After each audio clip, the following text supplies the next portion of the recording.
Selama ini kita mengenal Tuhan itu dari nas-nas hadis dan nas-nas Al-Quran atau dari guru-guru kita. Sekarang mari kita coba untuk membuktikan adanya Tuhan dengan akal sehat. Atau ada salah satu pertanyaan sangat menarik dari seorang filsuf yang mengatakan, bisakah Tuhan itu menciptakan jenis yang sama atau zat yang sama, kekuatannya, ilmunya, kehebatannya dengan Tuhan itu sendiri? Bisakah? Simak videonya sampai selesai. Dan jangan lupa untuk di-share dan like kalau kalian menyukai video ini.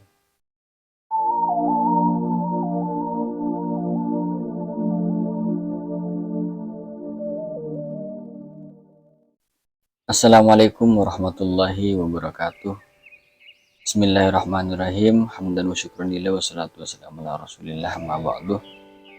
Kembali lagi di channel saya Sofullah HS, yaitu berbagi kebaikan selama ada kesempatan. Karena kadang manusia itu mau berusaha seperti apapun, kalau kesempatan tidak ada, itu juga tidak akan terrealisasi. Bismillahirrahmanirrahim. Sekarang saya mau mereview salah satu buku yang sangat menarik, yaitu Al-Husunul Hamidiyah, yang ditulis oleh Sayyid Husain Afandi. Di dalam buku ini diterangkan tentang bagaimana seorang itu menjaga iman, menjaga pemikiran yang berdasarkan kepada nas-nas yang di luar nalar pikiran, atau dalam bahasanya Quraisy Shihab itu disebut dengan suprarasional, sesuatu yang sebenarnya masuk akal tetapi belum masuk kepada akal karena belum tahu kepada ilmunya. Baik, sesuatu yang sangat menarik untuk membaca kitab ini adalah di dalam kitab ini diterangkan tentang bagaimana cara membuktikan adanya Tuhan itu menggunakan akal sehat. Selama ini kita tahu adanya Allah Subhanahu wa Ta'ala dengan berdasarkan terhadap nas-nas hadis, nas-nas Al-Quran, dan dari guru-guru kita, guru langgar, guru pesantren yang mengajarkan bahwa Allah itu ada. Tetapi buku ini mengajak kepada kita untuk berpikir tentang bagaimana membuktikan adanya Tuhan dengan menggunakan akal sehat. Dalam kasus seperti ini diperbolehkan nggak seseorang itu membuktikan tentang kekuasaan Tuhan, tentang adanya Tuhan menggunakan akal pikiran? Hal ini seperti yang sudah disinggung di dalam Al-Quran. Wa idza qala Ibrahim rabbi arini kaifa tuhyil mauta qala awalam tu'min qala bala walakin liyatma'inna qalbi. Suatu saat Nabi Ibrahim itu pernah meminta kepada Allah supaya diperlihatkan bagaimana Allah itu menghidupkan sesuatu yang sudah mati. Lalu Allah memberikan jawaban kepada Nabi Ibrahim, apakah kamu itu tidak beriman? Qala bala walakin liyatma'inna qalbi. Ya Allah, tidak mungkin. Saya sudah sekelas Nabi seperti ini, sudah sekelas Nabi Ibrahim tidak beriman. Maka tujuan saya utamanya adalah liyatma'inna qalbi, agar supaya hatiku itu menjadi lebih tenang, agar hati saya itu lebih mantap, lebih masuk akal terhadap kekuasaanmu. Dan itu juga mulai dibuktikan oleh ulama-ulama modern tentang bagaimana cara membuktikan adanya Tuhan dengan akal pikiran. Di dalam buku ini hampir sama dengan Kifayatul Awam, dengan Ad-Dasuki, dengan Umur Ibrahim dan lain sebagainya. Juga membahas dan percaya terhadap sifat-sifatnya Allah Subhanahu wa Ta'ala. Jelas kitab ini juga bukan kitabnya Mu'tazilah yang tidak terima terhadap jika Allah itu mempunyai sifat. Baik, saya ambil satu contoh di dalam kitab ini ketika beliau Sayyid Husain memberikan pemikiran kepada kita tentang bagaimana Allah itu terbukti secara wujud. Apa bukti bahwasanya Allah itu benar-benar ada? Kita buktikan dengan akal pikiran. Kita sepakatkan saja bahwa sesuatu yang ada itu pasti ada yang mengadakan. Sesuatu yang tercipta pasti ada yang menciptakan. Kalau kita melihat kursi, pasti ada yang membuat kursi. Kalau kita melihat diri kita sendiri, pasti kita lahir dari orang tua misalnya. Kalau kita melihat teman-teman ini yang menonton YouTube misalnya, sedang melihat YouTube, aplikasi YouTube, pasti ada yang menciptakan aplikasi YouTube. Itu sudah jelas. Dan setiap sesuatu yang ada itu sifatnya adalah baru. Kenapa? Karena ada sifat-sifat kebaruan yang ada dalam benda-benda yang tercipta tersebut. Misalnya seperti diam, seperti bergerak, seperti bentuk misalnya hewan. Kemudian berbentuk rumah, berbentuk kursi, berbentuk kaca misalnya. Sesuatu yang berbentuk, sesuatu yang berbentuk dan mempunyai sifat kebaharuan itu pasti ada yang menciptakan. Tidak mungkin sesuatu itu tidak ada yang menciptakan.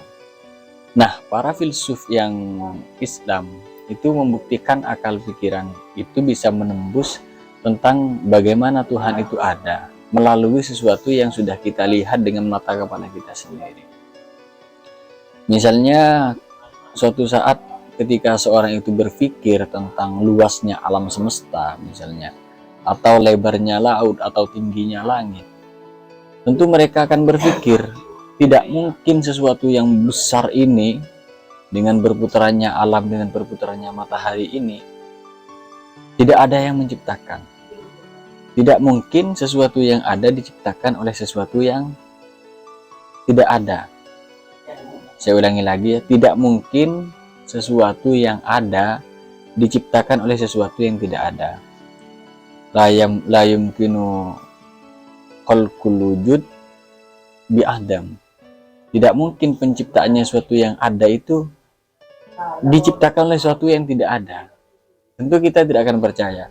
HP yang teman-teman sekarang dipegang oleh teman-teman misalnya, itu pasti ada yang menciptakan, dan yang menciptakan itu manusia. Sekarang pertanyaannya, manusia itu yang menciptakan siapa? Dan tentu yang menciptakan itu lebih hebat daripada sesuatu yang diciptakan. Jadi sudah jelas bahwa kalau orang-orang teolog, orang-orang filsuf itu menyebutnya dengan Tuhan, menyebutnya dengan sesuatu yang lebih daripada segalanya, karena tidak mungkin yang menciptakan alam raya ini adalah sesuatu yang tidak hebat, dan sesuatu yang hebat itu disebut dengan Tuhan oleh para filsuf.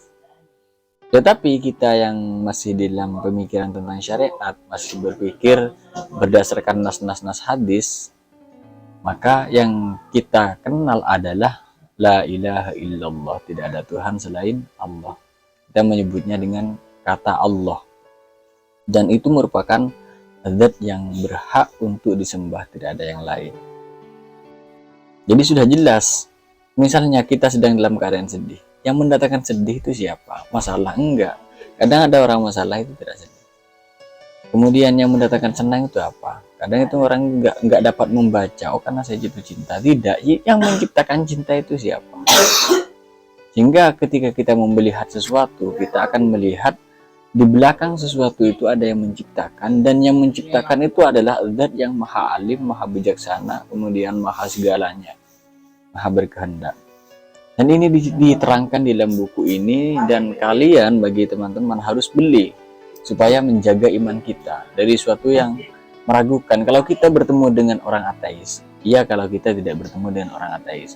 Kalau kita bertemu dengan orang ateis, lalu orang ateis itu membuktikan, berbicara kepada kita, minta bukti kepada kita, seperti apa Tuhan itu, kita mau jawab apa? Terus kalau ditanya, apa bukti adanya Tuhan? Kalau kita tidak baca buku ini misalnya, kita mau jawab apa itu kalau orang ateis mengatakan seperti itu? Kemudian di samping itu, buku ini juga mengkantor terhadap pemikiran-pemikiran filsuf yang katanya itu sangat masuk akal, padahal tidak. Misalnya ketika saya pernah baca salah satu buku, namanya yang namanya adalah Filsafat Ilmu, yang ditulis oleh Jujun S. Surya Sumatri. Itu sudah diterbitkan berapa kali itu. Di sana ada pertanyaan yang sangat menarik. Pertanyaannya seperti ini. Kalau Tuhan itu maha kuasa, dan maha berkehendak, apakah Tuhan itu mampu untuk menciptakan batu yang tidak bisa diangkat oleh dirinya sendiri? Kemudian juga ada pertanyaan yang sama, misalnya, kalau Tuhan itu maha kuasa dan maha hebat, bisakah Tuhan itu menciptakan azab atau sejenisnya yang kekuatannya, superpowernya, kemudian kehendaknya, alimnya itu sama dengan Tuhan itu sendiri? Kalau Tuhan tidak mampu menciptakan itu, berarti Tuhan tidak kuasa. Nah, untuk mengkanter pemikiran-pemikiran yang seperti itu, tentu buku ini memberikan jawabannya. Dulu saya sempat bingung gitu, kok iya ya, kalau berarti Tuhan itu tidak kuasa kalau tidak bisa menciptakan makhluk yang setara kekuatannya dengan dirinya. Nah, di dalam bab ini di dalam buku ini diterangkan bahwa sifat kudrat dan iradah, sifat kekuasaan dan kehendak Allah Subhanahu wa taala itu tidak hanya berhubungan dengan sesuatu yang mungkin, sementara ada sesuatu yang tidak mungkin. Misalnya, Allah itu mempunyai sifat wujud, berarti wujud itu wahdaniyat. Maaf. Allah Subhanahu wa taala mempunyai sifat wahdaniyat. Wahdaniyat itu artinya satu, wajib Allah itu bersifat satu. Berarti sifat kudrat dan iradat Allah tidak berhubungan dengan sifatnya Allah yang satu ini. Karena sifatnya Allah itu hanya berta'alluq atau berhubungan terhadap sesuatu yang mungkin. Kalau berhubungan dengan sesuatu yang wajib atau yang muhal, itu tidak berhubungan sifat kudrat dan iradahnya Allah Subhanahu wa taala. Misalnya, bisakah Allah menciptakan makhluk yang setara kekuatannya dan bisa menjadi Tuhan dan bisa alim, bisa hebat seperti Allah sendiri? Itu tidak bisa, karena Allah itu mempunyai sifat wajib yang namanya wahdaniyat. Allah wajib satu, jadi tidak bisa Allah menciptakan menjadi dua.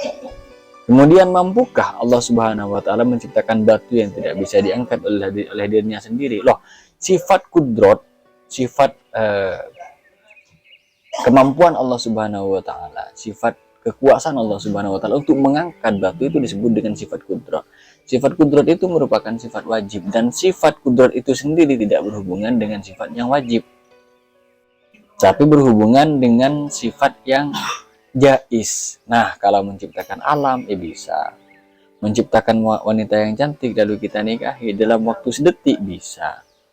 Atau seperti di kisahnya Nabi Soleh, Allah menciptakan onta dari batu, bisa. Allah menciptakan melalui kekuasaannya ular dari tongkatnya Nabi Musa, bisa. Atau api tidak bisa membakar Nabi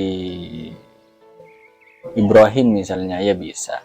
Karena hal itu semuanya adalah suatu yang mungkin. Maksud saya seperti ini, kalau misalnya dikatakan misalnya Mbak Maryam ini merupakan orang yang hebat di dalam berhias, di dalam menghias pengantin menjadi cantik misalnya. Lalu dikatakan oleh orang-orang, loh Mbak Maryam itu hebat.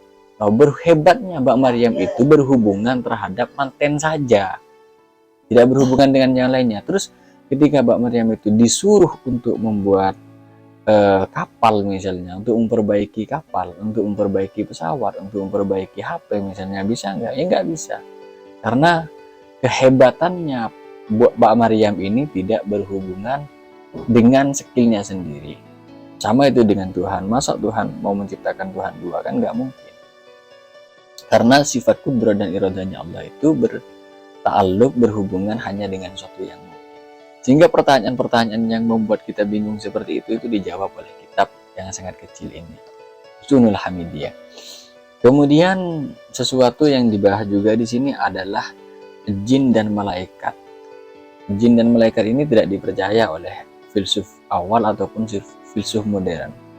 Prasokratik itu banyak mempercayai tentang mitos lalu dibantah oleh Thales, dan di situ mulai timbul pikiran-pikiran bahwa sesuatu yang sifatnya metafisik itu sebenarnya tidak ada. Christopher Columbus misalnya yang menemukan laut, sebenarnya orang itu takut di laut itu ada jin. Ketika Christopher Columbus itu melintasi lautan, akhirnya yang terjadi apa? Yang terjadi kepercayaan seseorang terhadap jin itu menjadi luntur. Apalagi orang barat yang tidak percaya misalnya tentang Tuhan, itu akan menghilangkan potensi mereka untuk percaya terhadap jin dan malaikat. Tetapi buku ini membantahnya. Sekarang seperti ini. Ketika seorang itu berbicara tentang malaikat, malaikat itu bisa mempunyai kecepatan yang sangat hebat. Dari langit langsung ke bumi, kemudian lalu kita berpikir bahwa itu tidak ada sebenarnya. Misalnya kaum ateis membantah kita tentang hal itu. Apa buktinya adanya malaikat? Apa buktinya adanya jin misalnya? Dan kita sudah kita lihat dengan mata kepala sendiri tentang bagaimana seorang itu ketika kesurupan. Buku ini membantah ketidakpercayaannya seorang ahli filsafat tentang tidak adanya malaikat dan Tuhan. Sekarang saya kembali lagi tuh kepada pembahasan kudro dan iradah yang tadi yang disebutkan dalam kitab ini. Apakah Allah itu wajib untuk menciptakan malaikat dan jin? Tentu tidak wajib, dan sifatnya itu jais. Kalau jais berarti Allah kuasa untuk menciptakan jin. Kita ini mampu melihat misalnya. Kenapa kita tidak bisa melihat jin? Katanya jin ada, katanya malaikat ada, kok kita nggak bisa melihat? Mata kita ini bisa melihat kalau ada cahaya, ada pantulan cahaya, baru kita bisa melihat. Kalau dalam keadaan gelap nggak bisa melihat. Jadi syarat mata kita ini bisa melihat harus berupa benda yang terkena cahaya. Sama juga dengan pemikiran kita. Pemikiran kita itu tidak harus sesuatu yang tampak. Misalnya seperti ini, bisakah jin menciptakan bangunan, atau bisakah jin itu membuat seorang itu menjadi sakit dan lain sebagainya? Tentu jawabannya bisa, karena itu merupakan suatu yang jais. Dalam buku ini diterangkan. Sekarang tidak usah berbicara jin saja, kita berbicara listrik. Siapa yang bisa melihat listrik? Tetapi seorang itu bisa tahu di mana alur listrik itu dan seperti apa proses penciptaannya, tapi tidak mampu dilihat oleh mata. Sekarang pertanyaannya, apakah sesuatu yang tidak terlihat oleh mata itu tidak ada? Tentu ada, tetapi yang bisa dijangkau itu adalah hati dan pikiran, bukan oleh mata. Sama juga dengan listrik, itu tidak bisa dijangkau dengan mata, tapi bisa dijangkau oleh pikiran kita. Oh, ini nyambungnya ke sini, berarti di sini yang ada jalur listriknya. Atau ada medan magnet yang saling berdekatan. Oh, kok bisa mempunyai kekuatan saling menarik seperti ini? Tentu dibacanya itu bukan dengan mata, tapi dengan pikiran. Oh, karena ini diletakkan di sini dan di sini. Sama juga dengan adanya malaikat. Makanya malaikat itu diciptakan dari cahaya, yang tentunya harus cepat dalam memberikan tugas kepada Nabi Muhammad, dalam menyampaikan wahyu kepada Nabi Muhammad, sehingga tidak heran beliau itu ketika Isra Mi'raj itu menggunakan kecepatan cahaya yang sangat hebat. Toh malaikat sendiri itu diciptakan oleh cahaya, sehingga kalau menggunakan kecepatan cahaya itu sudah biasa. Lalu alam besar ini kalau tidak ada jin misalnya dan malaikat, tentu itu merupakan kekurangan sendiri terhadap keadaannya alam ini. Makanya jin dan malaikat itu ada, dan itu yang tidak bisa dijangkau oleh pemikir-pemikir, bahkan filsuf-filsuf yang kelas hebat seperti Socrates misalnya dan Aristoteles. Di sana tidak mampu berpikir tentang sesuatu yang metafisik. Oleh sebab itu Al-Imam Ghazali itu keluar dari filsafat, karena filsafat itu ketika berbicara masalah metafisik, sesuatu yang tidak terlihat, tidak kasat mata, itu angkat tangan dan mengatakan sesuatu yang seperti itu tidak terbaca oleh akal, misalnya tidak terbaca oleh mata, misalnya itu dianggap sesuatu yang pemikirannya masih konservatif, sangat dungu lah, seperti itu. Jadi buku ini memberikan penjelasan kepada kita bahwa iman kita yang disebutkan dalam Al-Quran, sesuatu yang harus kita percaya, itu memang merupakan sesuatu yang dapat dibantah dengan cara berpikir juga, dengan cara akal sehat saja. Tidak harus dengan nas. Misalnya, kok bisa ya Asy bin Barkhiyah misalnya memindahkan singgasananya Ratu Bilqis dari Yaman ke singgasananya Nabi Sulaiman? Kok bisa ya? Nah, itu disebutkan di dalam Al-Quran dan kita wajib mengimaninya. Tidak harus mencari, loh ini pembuktiannya seperti apa. Kalau kecepatannya menggunakan kecepatan cahaya hanya sekejap mata, maka itu akan hancur. Enggak boleh seperti itu. Karena itu merupakan sesuatu yang jais dan itu merupakan sesuatu yang bisa dilakukan oleh Allah Subhanahu wa taala. Beda dengan yang tadi. Allah menciptakan tembak misalnya yang membuat dirinya itu mati. Tidak mungkin. Kenapa? Allah mempunyai sifat wajib yang namanya sifat hayat, hidup. Nggak mungkin itu. Dan kalau seperti ini mungkin. Makanya kita harus setidaknya membacalah buku ini supaya iman kita itu terjaga.